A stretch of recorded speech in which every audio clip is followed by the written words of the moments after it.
All right, let's go see. Woo, look at that. Escalade right out of the gate. So, welcome back to the Driveway Engineer. I'm JR. I'm at LKQ.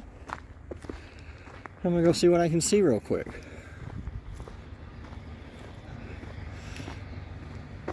What do we got here? Oh, what the fuck is this? Is a Ford. Ew. Who wants that? LKQ's been really good about setting the newer GMT 800 stuff out here. Like so. Shit, you'd think somebody would have got this bumper for their Silverado. Looks like it did not save it. But yeah, I'm out here. I'm actually looking for Dodge parts today. I've have a renewed interest. There's some fans. What fans do I use for my swap? Those ones. A renewed interest in my Dodge, which I'm not going to tell you guys because you have to see the video. I don't remember if I showed it or not. So, oh, also, I need a Ford axle for it because you take, I think this is a IRS newer one, but if you take like an F-150 like so, right, that width is roughly the same as my Dodge. Oh, this is a 6-lug. Look at that. When did they go 6-lug? B6. Well, a lot of them have track locks. Looks like I need a 99 to 02, 03. Like that. Is that one a 5-lug?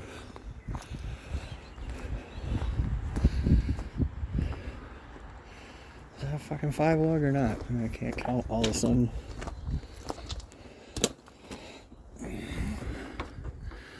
No, it's 6. What the shit?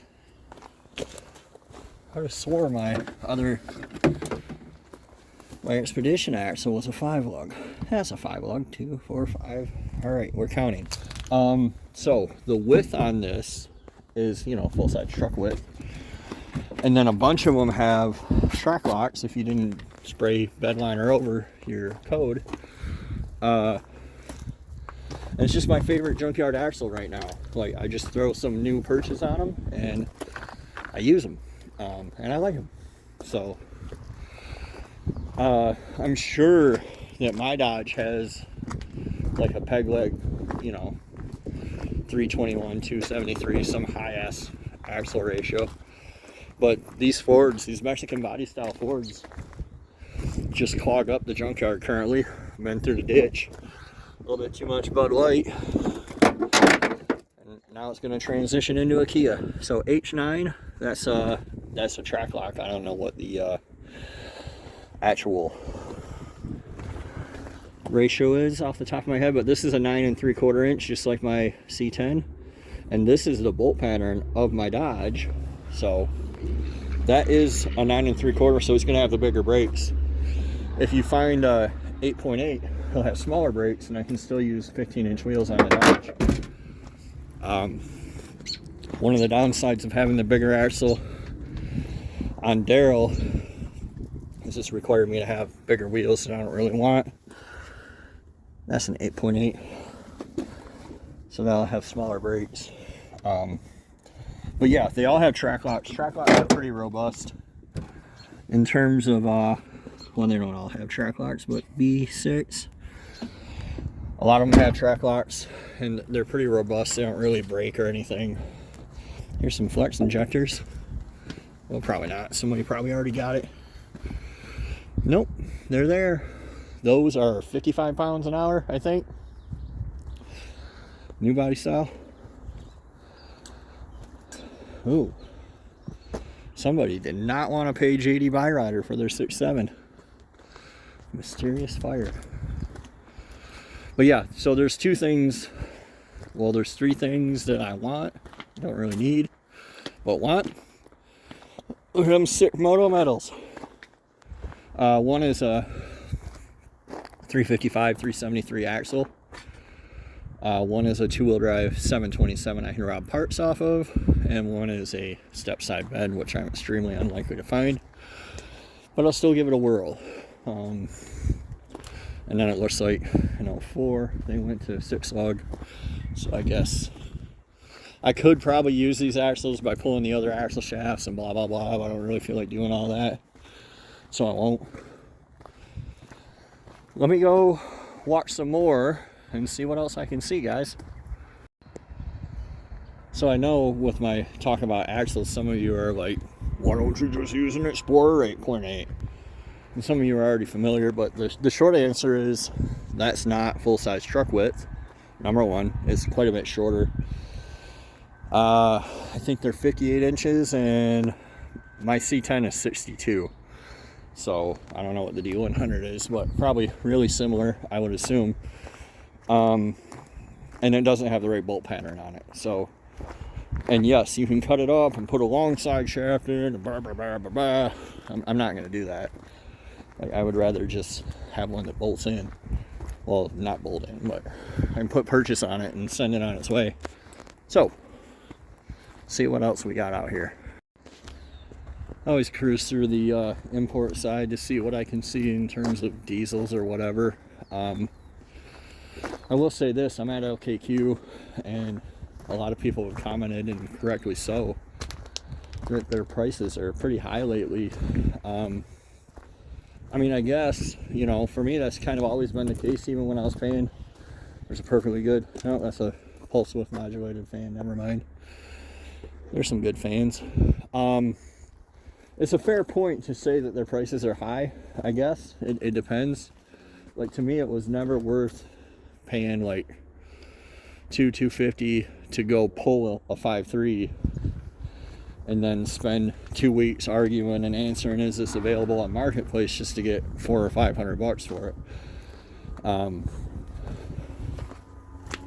For my own personal use, like if I just needed an engine, then I don't care if it comes from LKQ or somewhere else, right? But yeah, they are pretty high. I think they're up to like $350, $360 for an engine. And at that point, you can either, you know, buy a whole truck and part it out, or just buy one off Marketplace. Like,